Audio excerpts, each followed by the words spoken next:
Welcome, welcome. I've got to be honest, I'm absolutely thrilled to see you all here. It's absolutely unreal.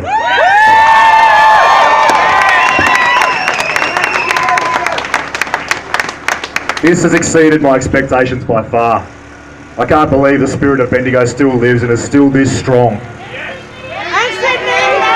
From wherever you are. Amazing.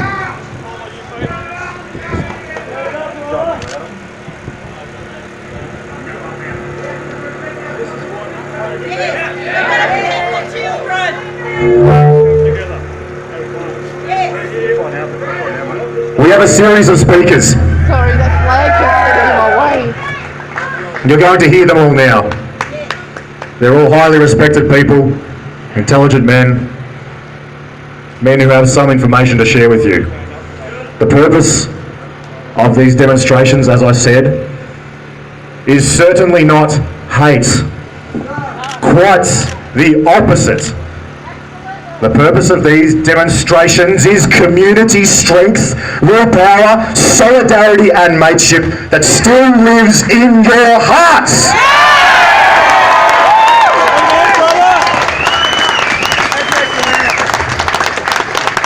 When I'm looking for solidarity, when I'm looking for mateship and courage and spirit, I can't go to a shopping centre and buy these things off the shelf. They're not a tradable commodity. They live inside you, they're part of you, and they are what creates nations, what maintains them, and what makes them so great. And the only way that you can maintain the greatness of a nation is to remember these things, that they live in you. You can't buy them, you can't trade them, you can't hold them. And that's what makes them so valuable, invaluable in fact. Remember the words: pride, solidarity, community and strength. Aussie pride.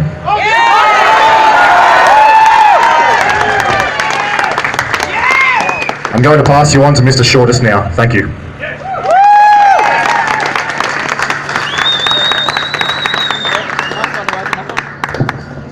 It's a pleasure to be here. Patriots, hands up for those who are Bendigo locals.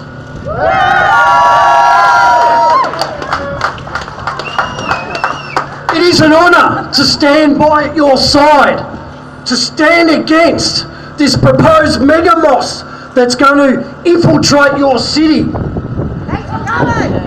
We stand against the corrupt council who has complete disregard for the majority of you, the residents of Bendigo.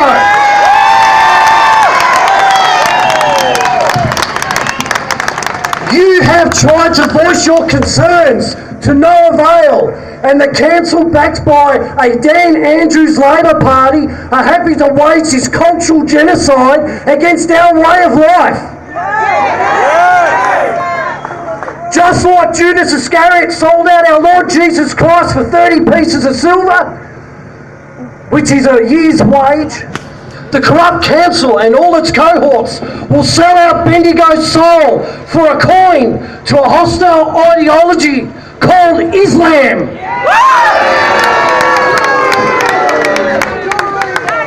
Well, the love of money is the root of all evil, and Islam is evil. The Islamic faith does not coexist with anyone. It is a dominating theocracy which only knows one aim. Sharia, a caliphate, is the aim to all faithful Muslims. Let me demonstrate what this kafir knows, and it is just a taste. In the Quran, chapter 3, verse 28, it says, "Let not the believers take for friends or helpers rather than believers. If any do that, in nothing will be there from Allah except by the way of precaution, that ye may guard yourselves against them. But Allah cautions you to remember Himself, for the final goal is to Allah." Quran, chapter 4, verses 88 and verses 89 says, "Why should Why should you be divided into two parties about the hypocrites? That's what we are. We're hypocrites to them. Allah has upset them for their evil deeds. Would you guide those whom Allah has thrown out of the way? For those who Allah has thrown out of the way, never shall you find a way. They but wish that you should reject faith as they do, and thus be one on the same footing as they. But take not friends from their ranks until they flee in the way of Allah from what is forbidden. Well, our Australian way of life is forbidden, and I don't care what Islam says. But if they become renegade, listen to this. But if they turn renegades, seize them and slay them wherever you find them. And in any case, take no friends or helpers from their ranks. Quran chapter 5, verse 51. Just a couple more. Allah is Satan. Yes, Allah is Satan.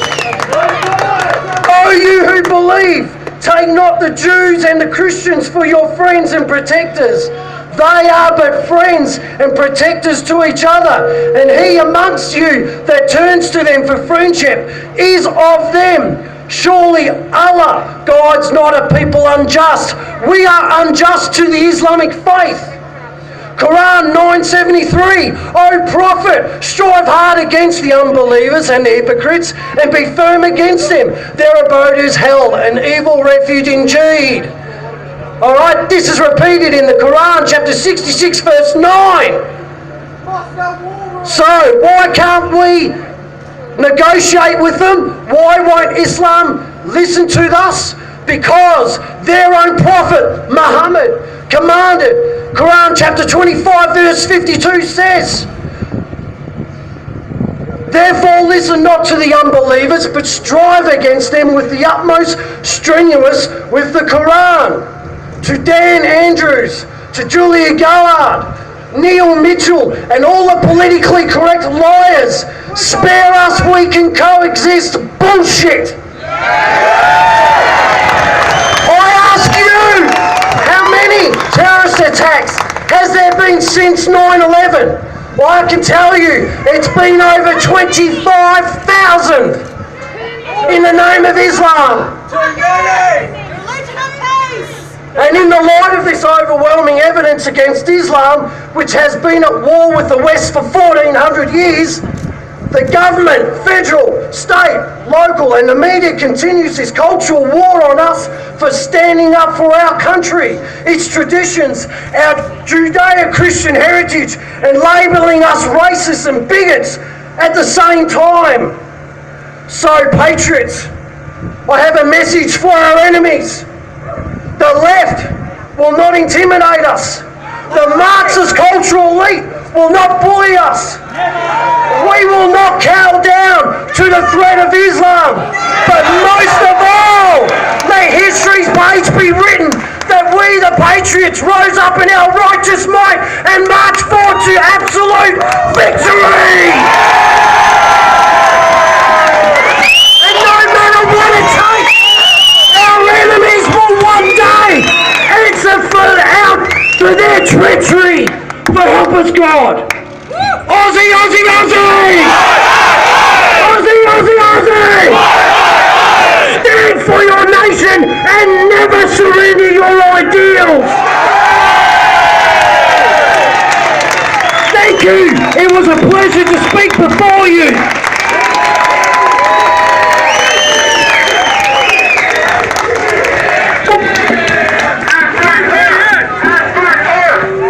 Residents of Bendigo, it's an absolute pleasure. It's an absolute pleasure to be standing before you today for this great town. The best way to take control over people and control them utterly is to take a little bit of their freedom at a time, to erode rights by 1,000 and almost imperceptible reductions. In this way, the people will not see those rights and freedoms being removed until it is past the point which these changes cannot be reversed. The man who said that is the man who led the regime, who these who are present with us today countering our rally say that we are Nazis. Adolf Hitler said that, and that is exactly what is happening to our country.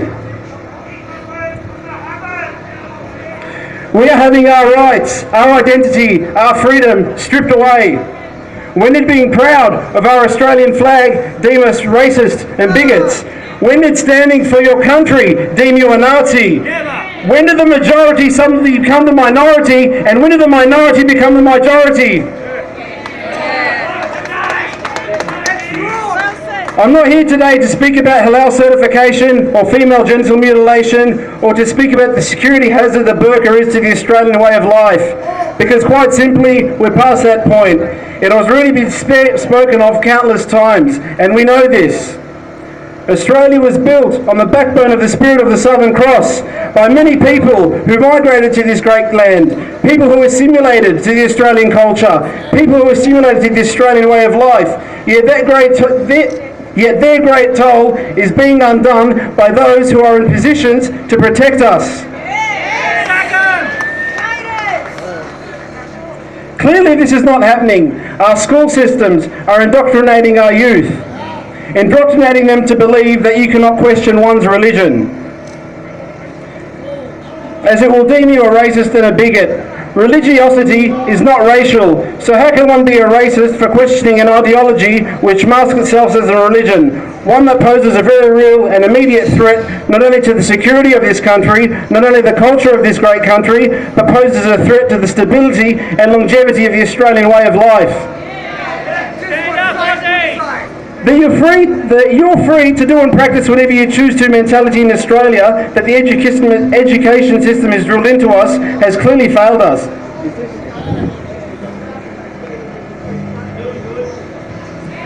It is leading not only to the downfall of our Australian way of life, but our very own constitution and our democracy. Democracy which Muslims do not believe in and do not adhere to. Democracy which the Book of Hate, the Quran, commands Muslims not to follow. Islamic law above any law of the land. That's the only law in Islam. Evil!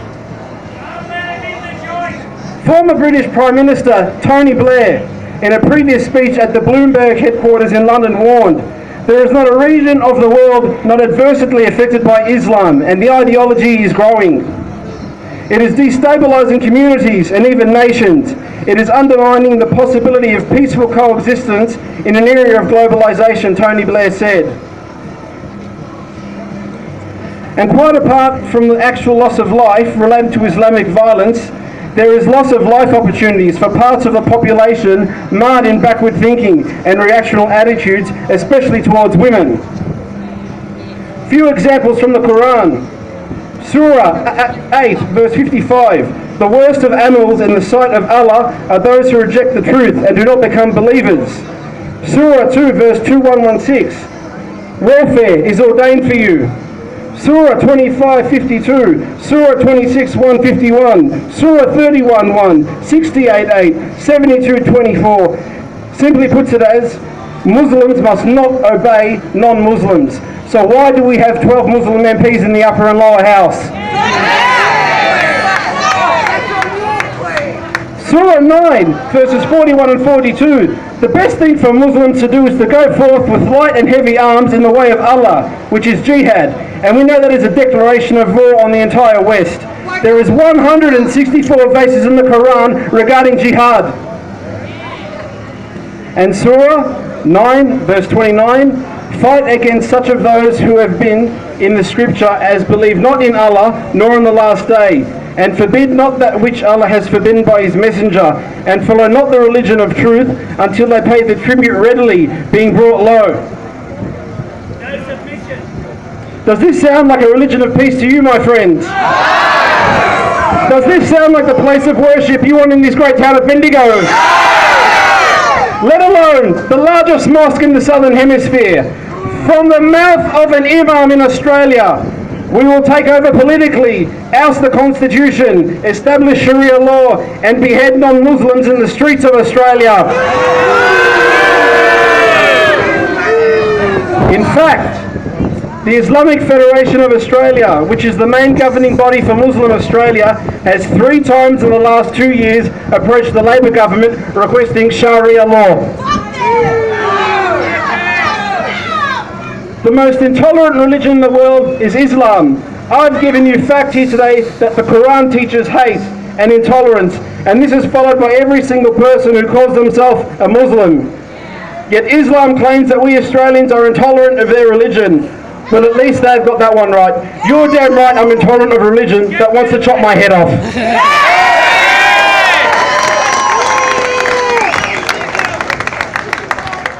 If you or I were to start our own religion here today, and our holy book had to put verses in there, behead the Muslims wherever you find them, we would be locked away for a very long time. Once that mega mosque is erected in this great town, the foundation of Australia will be lost forever. Why is it that Muslims are never arrested for disturbing the peace when they illegally block off our streets for public worship? During these times, mosques are entirely vacated and they block off entire city streets for public prayer. In Canberra and Sydney, they block off entire streets. And I ask you today, if you've got a child at home with an egg or nut allergy and they go into anaphylactic shock, how is ambulance care going to get to that child? That's right.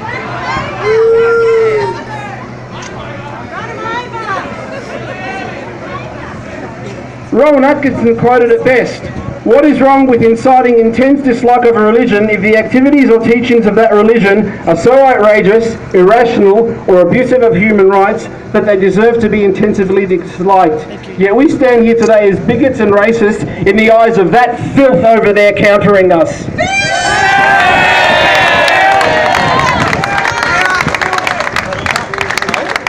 With golden soil and wealth for toil, that doesn't mean that you sit around and debate maybe sometimes halal is okay, maybe sometimes FGM is okay, or I can understand why they permit child marriage.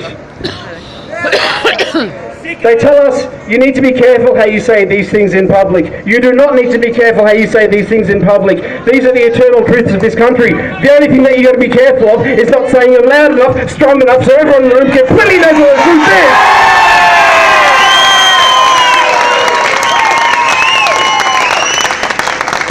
Every single patriot here today, we've got a duty to the future of this country.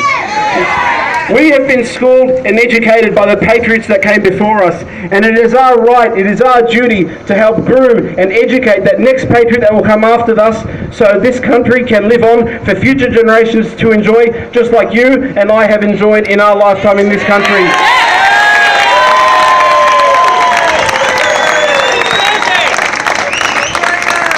I said this at the talk I gave in Richmond, and I'm going to say it here today again. Stand loud, stand proud, don't take shit from anybody. Aussie, Aussie, Aussie!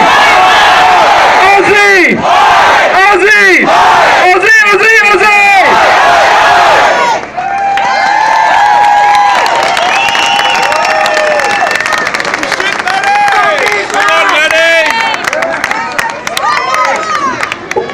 How you going, infidels?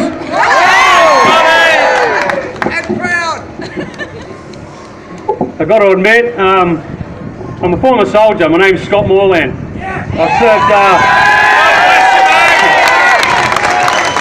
I've done 2 tours of duty, one in Iraq and one in East Timor. And I can tell you now, I'm more nervous standing in front of you lot than I ever was overseas. I see some pretty staunch dudes here I don't want to run into in a dark alley, I tell you what. I'm going to use my phone here because I'm renowned for my sex appeal, not my intelligence, and I need it as a bloody memory prompter. If you've got a problem with that, go and tell it to the fucking lefties. Who here heard the gym junkie Blair speak to Neil Mitchell yesterday? Yes! I don't know about you lot, but I reckon he gave as good as he got. He certainly did. But you know what? Myself and Sherman, who couldn't be here today, we rang up straight afterwards to give him a piece of our mind. I spoke to the producer, I think it was the producer, and I said, look, introduced myself, said I'm a former soldier. When I rattled off a few statistics about Islam, he knew that if Neil Mitchell had spoke to me, a war veteran, the same way he speaks to everyone else that he doesn't agree with, there would have been a bit of a backlash. So obviously I didn't get to talk. Now, Neil Mitchell isn't alone. We can't hold it against him. There are so many willfully ignorant douchebag celebrities in our midst. Look at Darren Hinch. Here's a bloke I used to have a lot of respect for him. I still do in a way, I've got to admit. But here's a bloke who is willing to do jail time for exposing pedophiles. Take me hat off to him for that one. But he doesn't have the guts to, but he labels us racist, I should say, for speaking out against the biggest pedophile the world has ever known. Let's be clear. The person that Muslims, 1.5 billion Muslims on the planet, believe is the best example of mankind, married a 6-year-old child. To me, that's an open and shut case. He's the worst! He's the worst! Andrew O'Keefe, don't even get me started on that bloke. Jimmy Barnes, he's a bloke who tells us he doesn't want us playing his music at protests against Islamic terrorism. And what does he do? Takes a bloody selfie of himself outside of an Islamic terrorist atrocity in Thailand. He's a fucking idiot! Now, all of these celebrities, and they keep on saying that, you know, this religion of Islam, it's just another religion, and a mosque, it's just another religious institution.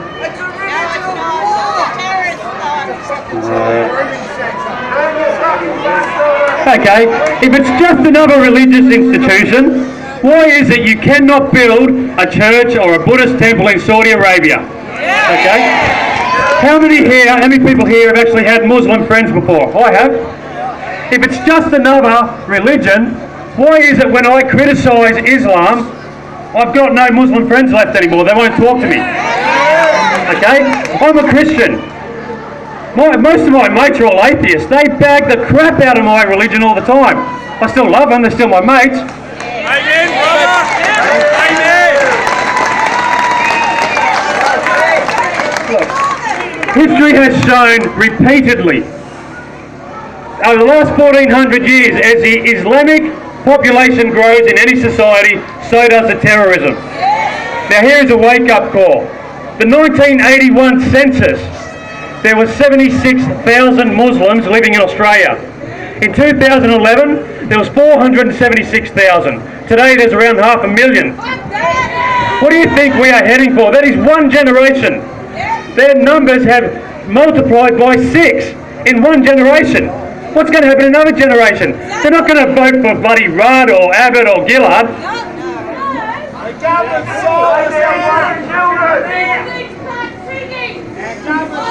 26,000 Islamic terrorist atrocities in the last 15 years. 2 days ago, 4 fishermen had their throats slit in Nigeria. In another place, I forget where it was, a suicide bomber killed 3 children and the mother. You never heard about any of this on the news, did you? Because the death count wasn't high enough. Hang on a sec, Daniel Nalaya's ringing me. Yeah, Danny, I'm right in the middle of my speech, mate.